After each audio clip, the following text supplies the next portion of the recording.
I never thought my dream home would turn into a battlefield. 5 years ago, I poured every ounce of sweat and savings into building a house on land that was rightfully mine, surveyed, signed, and sealed.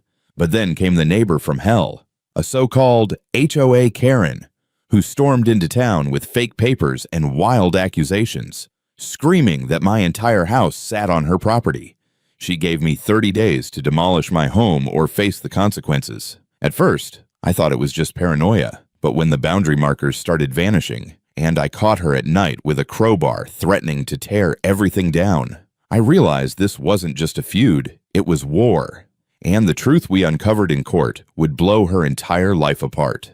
When I first moved out to the edge of Rio Mesa, a quiet desert town in northern New Mexico, I thought I had finally found peace. The land I bought wasn't just dirt and rocks, it was freedom.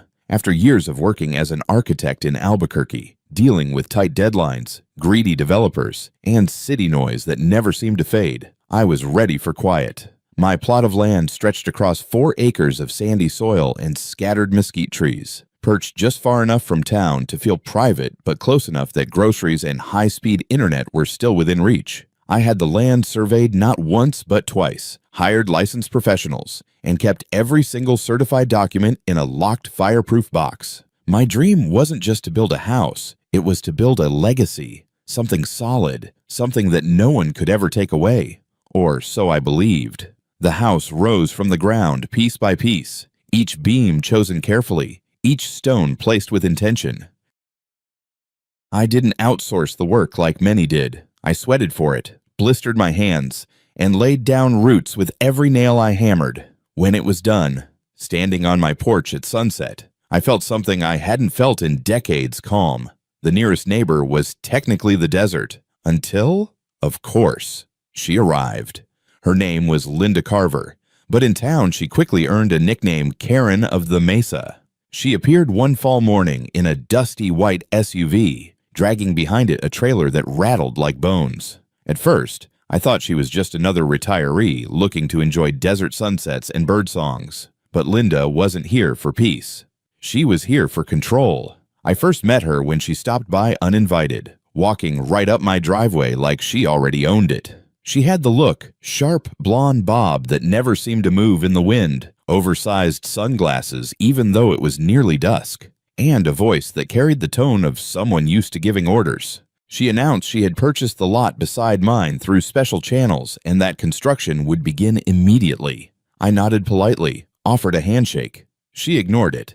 At first, I didn't think much of her brisk attitude. People come and go, and in rural towns you learn to live and let live. But her build went up at a speed that didn't make sense. Within a week, a skeleton frame stood tall, hammered together by crews who never seemed to file permits or post notices. By the time the county even updated their website to show a change in ownership, she had siding on the walls and a deck jutting out toward my property. That was the beginning of the tension. Linda started with small complaints. My fence, she said, was obnoxiously high and blocked her view of the mountains. My driveway gravel, she insisted, was loud and disruptive when I backed out in the mornings. Even my wind chimes, she claimed, were disturbing the wildlife.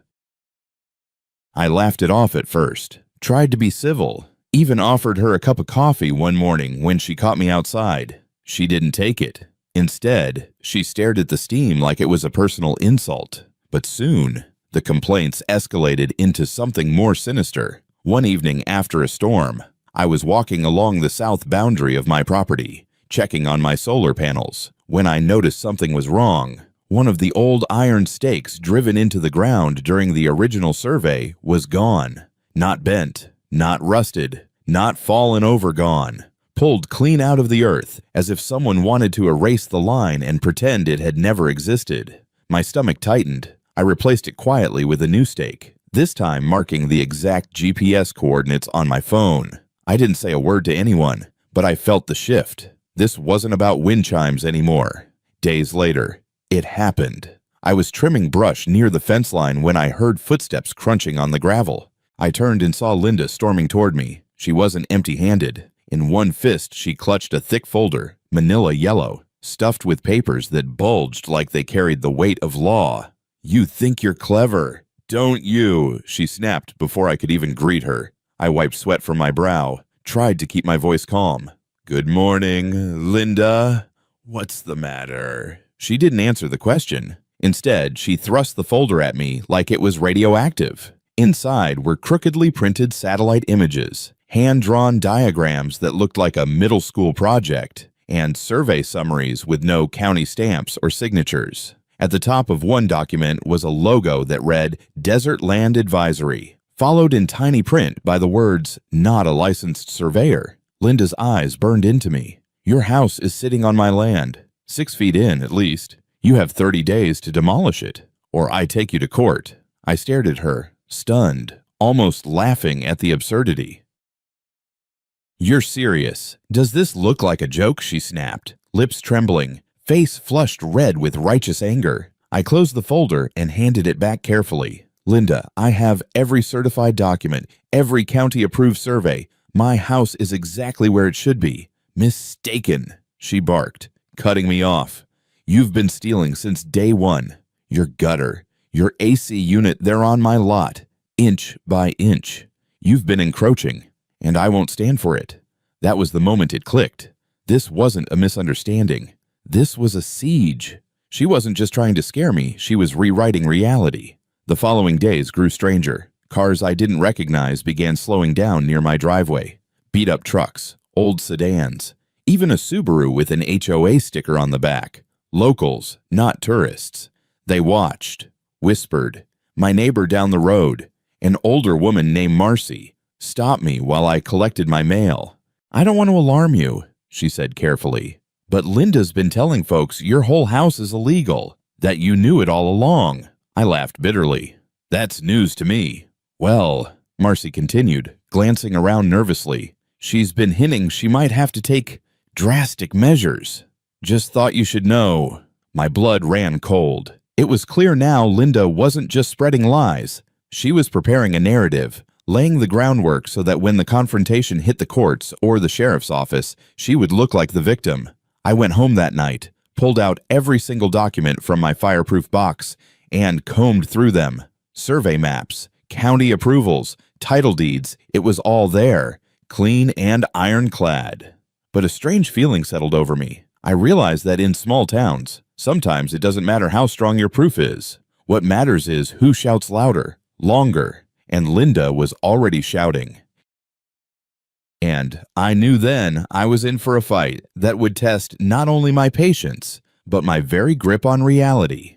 The morning after Marcy's warning, I stood on my porch sipping coffee, staring at the desert horizon, trying to convince myself that Linda's accusations were just empty noise. But the pit in my stomach said otherwise. In small towns like Rio Mesa, reputation spread faster than wildfire. If Linda was painting me as a land thief, people would start believing it. And once the idea took root, it wouldn't matter how many stamp surveys I waved in their faces. Truth had a way of getting buried under gossip. Within a week, the tension escalated. Linda's house grew at an alarming pace. There were no inspection notices taped to her windows, no county officials checking in, nothing but a rotating crew of workers hammering away. By the time Christmas lights appeared on her eaves, the place looked fully lived in. And it was hard to ignore the deck massive, sprawling, jutting out suspiciously close to my fence line. I measured it with my own eyes every time I walked by. And something told me that deck wasn't just brushing the boundary. It was on my property. But Linda wasn't content with building fast. She wanted control. One afternoon, she caught me outside cleaning leaves from my gutters. She marched up to the fence, lips pinched tight. "Your fence," she barked, "is illegal. It blocks my view of the Sangre de Cristo Mountains. County code requires shared vistas." I blinked at her. "Shared vistas? That's not a thing." "It is," she insisted.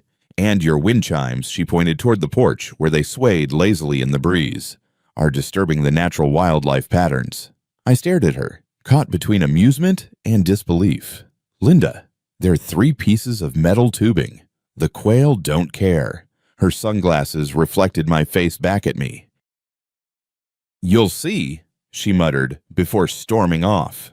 The next day, a handwritten note appeared taped to my mailbox. It read, Remove the chimes and lower your fence within 10 days or I'll file a nuisance complaint. No signature, but I didn't need one. I thought maybe she was bluffing. But then the whisper network started again. At the hardware store, a clerk I'd known for years asked casually, "Hey, are you really building over your lot line at the diner?" Two men at the counter went silent when I walked in. Even Marcy, normally kind and chatty, avoided eye contact the next time she passed me on the road. Linda was poisoning the well, and she was doing it fast. But the breaking point came one evening just after dusk. I was walking along the southern fence line, flashlight in hand, when the beam landed on bare earth. My stomach dropped. The new survey stake I'd driven in, complete with GPS coordinates, was gone. Again. Not bent, not buried, just gone. And that's when I heard it, the crunch of gravel under boots. I swung the light up, and there she was, Linda, striding toward me with that same manila folder clutched tight in her hands. "You think you can play games," she snarled before I could speak. "I have proof. Your house is over my boundary." She shoved the folder at me, and I flipped it open. Same garbage as before, cheap satellite printouts, diagrams drawn with shaky lines, survey notes unsigned and uncertified. At the top of one page was a laughable logo, Desert Land Advisory, not a licensed surveyor. I handed it back. "Linda, this isn't valid. I have county-stamped documents. Licensed surveyors, my home is exactly where it should be." Her face flushed crimson. "You're stealing from me that gutter of yours, 6 feet into my lot. That AC unit over the line. You've been inching onto my property since the day you broke ground." "Linda," I said carefully, lowering my voice, "I haven't moved a single thing since construction. My property is solid. If you're concerned, we can hire a neutral surveyor, someone the county recommends. 30 days. She cut in sharply. "You have 30 days to demolish your house, or I'll see you in court." She turned on her heel, muttering something about precedent and restitution as she stomped back toward her trailer. I stood there in the dark, heart pounding, the desert air suddenly colder than before. That night, I couldn't sleep. I pulled every document out of my fireproof box and spread them across my kitchen table, certified plats, boundary confirmation letters, GPS maps. The lines were clear. My home sat well within my parcel. There was no question. And yet, Linda had managed to twist the narrative so thoroughly that I could feel it if this went to court without fresh evidence. It might not matter how solid my paperwork was. She was setting the stage, and I was already cast as the villain. I made a decision then. I wouldn't wait for her to drag me into a legal circus built on lies. I'd get the truth nailed down, indisputable and ironclad. The next morning, I called in reinforcements. Not just any surveyor, I wanted the best. I tracked down a firm out of Santa Fe, known for using drones, GPS, and laser scanners. When I explained my situation over the phone, the lead surveyor, Miguel Ortiz, chuckled grimly. "Sounds like you've got yourself a boundary bully. Don't worry. We'll get you numbers they can't argue with." 10 days later, Miguel's team was on my land, tripods and fluorescent flags in hand. They walked every inch. From the boulder on the north line to the arroyo cutting across the back edge, I watched nervously, feeling like I was waiting for a verdict. Miguel himself came out on day 3, crouched near the edge of Linda's sprawling deck, and muttered under his breath, "Huh." "What kind of huh is that?" I asked. "The kind that means we're finding surprises," he said, scribbling notes before moving on. He didn't explain further. When the report was finally ready, Miguel spread it across my dining table like a blackjack dealer. His finger traced the map slowly, tapping each shaded section. "Your house," he said firmly, "is exactly where it should be. Not a single inch out of bounds." Relief washed through me, but before I could celebrate, he moved his finger to Linda's house. This, though, is where it gets interesting. The shaded overlay showed her deck, part of her living room, and even her detached shed, all spilling over the boundary line onto my property. 22 feet. In fact, Miguel looked me dead in the eye. "She's been living on your land for over 3 years. The room spun. I gripped the edge of the table. "You're serious." "As serious as the county clerk," he replied, sliding over the notarized, GPS-certified report. "She filed her permits with outdated data. That's fraud. And now, You have proof." In that moment, I realized the game had changed. Linda thought she was pushing me into a corner. She thought she could bully me into tearing down my own home. But the truth was a weapon, and now I had it loaded.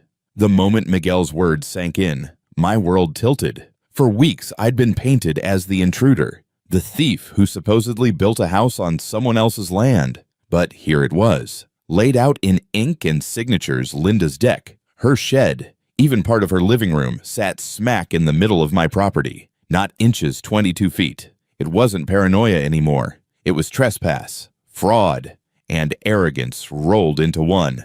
That night, I barely slept. I kept staring at the notarized report spread across my kitchen table. The paper felt heavy, like a weapon, but the weight of relief was quickly replaced by something sharper dread, because I knew Linda wasn't the type to roll over when confronted with facts. She doubled down. She always did. 2 nights later, my phone buzzed at 2:43 a.m. The motion sensor on a trail cam I'd hidden near the fence had gone off. Bleary-eyed, I opened the live feed. The night vision lens glowed green and grainy, and there she was. Linda, in sweatpants and a hoodie, flashlight in one hand, crowbar in the other. She stood hunched over one of the fresh survey stakes Miguel's crew had planted. With a grunt, she wrenched it out of the ground and hurled it into the desert brush. I froze, heart thundering in my chest. The audio was faint but clear enough. She hissed into her phone, "If this guy doesn't move his damn house, I'll tear the whole thing down myself." I rewound the clip, saved it, backed it up to 3 different folders: local, cloud, encrypted. My hands shook, but my mind was suddenly clear. She wasn't just crazy, she was dangerous. By dawn, I knew I couldn't handle this alone. I called my attorney, Carla Ruiz, a woman with a reputation for shredding liars in court. She listened quietly as I explained the situation, then said flatly, "Send me everything. The survey, the video, the permit history if you can dig it up." I emailed her the files. Within an hour, she called back. "This isn't just a boundary dispute," she said. "This is harassment, fraud, and criminal trespass. But if we want to crush her in court, we need a pattern. If she's pulled this stunt before, it'll show intent." Her words lit a spark in my head. Linda had always struck me as rehearsed, like she was reciting lines she'd used on someone else. So, I did what anyone does when they smell a bigger story. I Googled her. It didn't take long. A property record from Utah popped up under her maiden name, Linda Harmon. She'd owned a house there 5 years earlier, in a tightly controlled HOA community. My pulse quickened as I clicked through forums and archives. And then I founded a neighborhood complaint board dated 4 years ago. Thread title reading, "HOA President Sued for Boundary Harassment." I devoured the comments. Neighbors accused her of filing false reports, removing property stakes with tools, and even threatening to bulldoze a woman's garden shed for encroaching on community space. The parallels were eerie, almost identical to what she was doing to me. The case had gone to small claims court. She lost. Badly. Then she sold her house, changed her last name, and moved out of state. I leaned back in my chair, cold creeping up my spine. She wasn't just a difficult neighbor. She was a serial offender, a professional bully who reinvented herself each time the law caught up. When I forwarded the forum screenshots and court summary to Carla, her reply was immediate. "This is gold. We're not just defending you, we're building a case for fraud with intent. Let me draft the complaint. In the meantime, install more cameras." So I did. 4 more, in fact. One disguised as a birdhouse, another as a sprinkler head, a third tucked beneath the porch eave with infrared, and my personal favorite, a hollow ceramic owl my aunt had once gifted me, now repurposed as surveillance. The desert would be my witness, but surveillance wasn't enough. I needed to push back in a way Linda couldn't ignore. So, I printed Miguel's certified survey results, laminated them, and nailed them to a wooden post right at the boundary where Linda's deck crossed onto my land. Below it, I added a note in block letters. "Any attempt to remove this marker will be considered criminal trespass. Evidence already recorded." The next morning, I caught her staring from her deck, arms folded tight, sunglasses hiding her eyes. She didn't come down, didn't speak, but I could feel the fury rolling off her. For the first time in weeks, I almost smiled. Still, her silence didn't last. 3 days later, I noticed a sedan parked at the far edge of my property. A man in khakis stood beside it, snapping photos of my house with a long lens camera. I walked up, asked what he was doing. He cleared his throat nervously. Independent assessor, he said, documenting encroachments for a private client. He didn't have to say who. That was it. Enough games. Carla filed the lawsuit the very next afternoon. Unlawful encroachment, fraudulent permitting, destruction of property, and willful harassment. We attached every shred of evidence Miguel's survey, the camera footage, the Utah court history, and we added the cherry on top, the video of Linda at 243 a.m., crowbar in hand, threatening to demolish my home. I'd brace myself for a drawn-out process, maybe months of hearings. But to my surprise, the court scheduled our case swiftly. Word traveled fast in Rio Mesa, and by the time the first hearing approached, half the town already knew. At the diner, someone whispered, "That's the guy with the crazy neighbor," as I walked in. Even the county clerk gave me a sympathetic nod when I showed up for paperwork. The day of the hearing, I stood outside the courthouse, heart pounding. Carla, calm as ever, adjusted her blazer and said, "Remember, we have facts. She has stories, and judges don't rule on stories." But when Linda arrived, she didn't come alone. 2 men followed her, each lugging oversized tubes of documents. She strutted into the courthouse like she was preparing for war. And as the doors closed behind her, I realized this wasn't just about property anymore. For Linda, it was about power, image, and control. For me, it was about survival. And the truth was about to explode in front of everyone. The inside of the Rio Mesa courthouse was nothing like the dramatic courtrooms you see on TV. The walls were beige, the carpet smelled faintly of dust, and the air hummed with the quiet shuffle of papers. Yet, despite the dull setting, my pulse hammered in my ears like a drum. This was it, the showdown. When the bailiff called our case, we filed into the courtroom. Carla walked beside me, her presence steady, like a shield I didn't know I needed.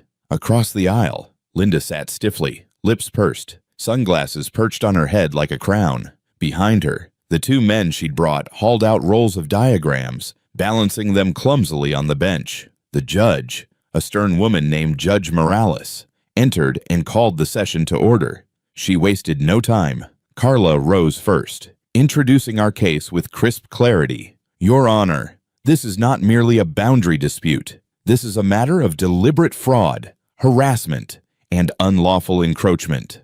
She slid a flash drive across the bench. "We have survey data, GPS logs, video evidence, and notarized documents that prove my client's house is fully within his lot and that the defendant's structures extend 22 feet onto his property." The judge raised an eyebrow. "Proceed." Carla laid out Miguel's survey report with the precision of a surgeon. She pointed to the shaded overlays, explained the coordinates, and highlighted the notarization stamps. Then she queued up the video footage of Linda yanking a survey stake out of the ground at 2:43 a.m., crowbar gleaming under the flashlight beam. The audio filled the room. "If this guy doesn't move his damn house, I'll tear the whole thing down myself." A murmur rippled through the small gallery. I caught the flicker of shock on the clerk's face. Even the judge leaned back slightly. Linda's turn came next. She stood, chin high, voice brimming with manufactured authority. "Your Honor, the plaintiff's evidence is manipulated. My home is not in violation. I have proof." She gestured dramatically at her 2 companions. The first man, wiry and pale, shuffled forward carrying a stack of papers. "I am a boundary consultant with 20 years of experience," he declared. Carla rose smoothly. "Are you a licensed surveyor in the state of New Mexico?" The man hesitated. "No." "But certified by any geodetic association?" "No, but I've consulted." "So you are not qualified to submit legally binding survey documents?" Carla pressed. "Not legally, no." "Then I move to strike this testimony as inadmissible," Carla said, turning to the judge. "Granted," Judge Morales said without looking up from her notes. A hush fell over the room. Linda's face flushed crimson. She motioned for her second expert to take the stand. This one wore khakis and a golf shirt, his demeanor smug. Carla asked one question. Are you in any way employed by or affiliated with Ms. Carver? The man cleared his throat. I handle payroll for her consulting firm. Carla tilted her head. So, you're her accountant, technically. The judge pinched the bridge of her nose. Do you have any witnesses with actual surveying credentials? Ms. Carver, Linda's voice rose. I have data, and I have reason to believe the plaintiff's survey was manipulated. Carla stood again, unfazed. Your Honor, we have not only Miguel Ortiz's notarized report, but also GPS logs, drone overlays, and county plat confirmations. She tapped her folder. We also have proof that Ms. Carver submitted permit applications using obsolete data from a non-licensed advisory firm. That is fraud. The judge's eyes narrowed. Ms. Carver, did you remove a boundary stake belonging to the plaintiff? Linda folded her arms. I was correcting a fraudulent installation. Did you threaten to destroy his home? I was speaking metaphorically. Carla signaled the bailiff. The video replayed, Linda's voice sharp and venomous. I'll tear the whole thing down myself. The silence afterward was damning. Judge Morales set her pen down. Ms. Carver, I strongly advise you to retain actual legal counsel. I am representing myself, she snapped. Carla raised an eyebrow. Of course you are. What followed was a slow unraveling of Linda's case. County inspectors confirmed her permits cited outdated plats, missing parcel ID numbers. Miguel himself testified, walking the court through the GPS coordinates and pointing out the exact overlay where her deck and shed spilled into my lot. Linda tried to interrupt, but the judge silenced her with a single gavel strike. By the end of the hearing, the outcome felt inevitable, yet I didn't let myself breathe until the judge delivered her ruling days later. On a crisp Tuesday morning, I stood once more in that beige courtroom. Judge Morales' voice cut through the air, steady and final. This court finds the defendant, Ms. Linda Carver, guilty of property encroachment, fraudulent permitting, destruction of marked boundaries, and making threats of property damage.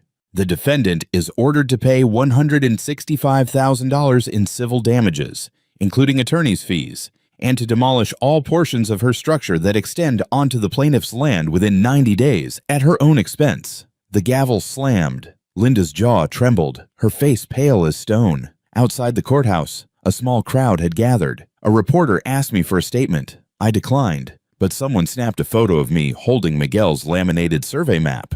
Within days, the story hit local news. Neighbor ordered to demolish home built on stolen land. I thought maybe that would be the end. Justice served. Case closed. But Linda wasn't finished yet, not by a long shot. Because when people like her lose, they don't retreat quietly. They plot. They burn. And I had a sick feeling she wasn't done lighting fires. The judgment should have been the end. 90 days to tear down the parts of her house that sat on my land. Fines to pay. Restitution awarded. I should have been able to sleep peacefully that night, knowing the law was on my side. But with someone like Linda, logic and order didn't work. She wasn't just stubborn, she was consumed by the idea that rules applied only when they favored her. The first week after the ruling, she kept a low profile. Her blinds stayed drawn, her driveway empty. For a moment, I thought maybe the fight had drained her, that she'd lick her wounds and move on. But then small things began happening, little reminders that she wasn't finished. A garbage bag of lawn clippings dumped across my driveway one morning, spray paint on my mailbox spelling thief in shaky letters. And then, one night, my cameras caught her pacing the property line, muttering into her phone, gesturing wildly at the wooden post where Miguel's laminated survey hung. When I showed the footage to Carla, she didn't even flinch. She's spiraling. Good. Document everything.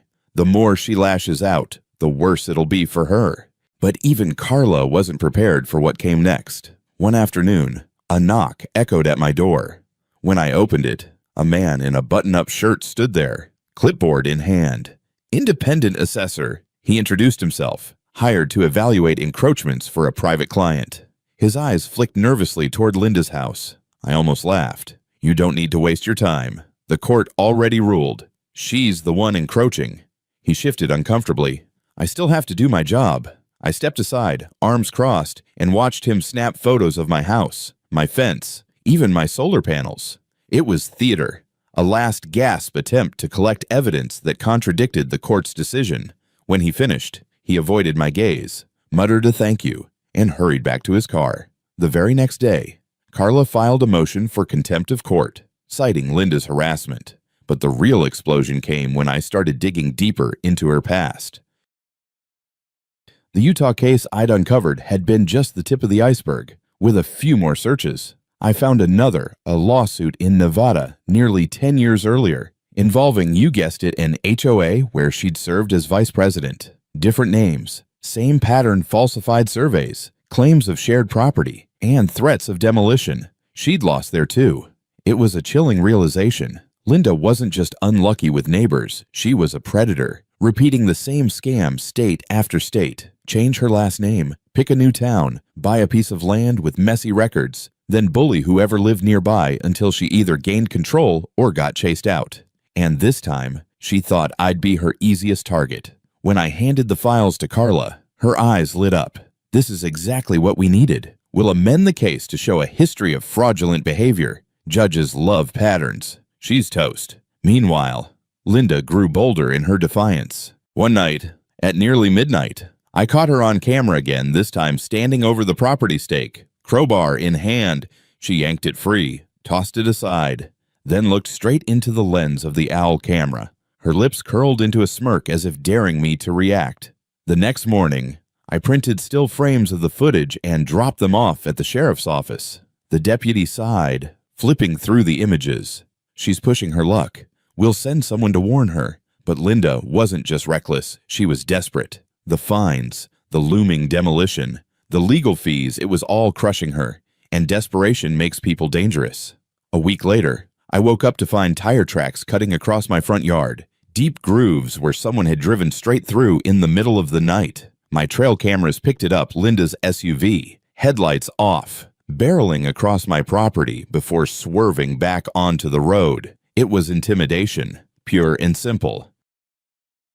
Carla filed for a restraining order. By then, the court wasn't amused. Judge Morales granted it immediately, warning Linda that any further trespass would result in jail time. But even that didn't stop her. The demolition deadline loomed, and Linda did everything she could to stall. She filed appeals with no legal basis, mailed rambling letters to the county clerk, even tried to host a community meeting in her driveway, claiming she was the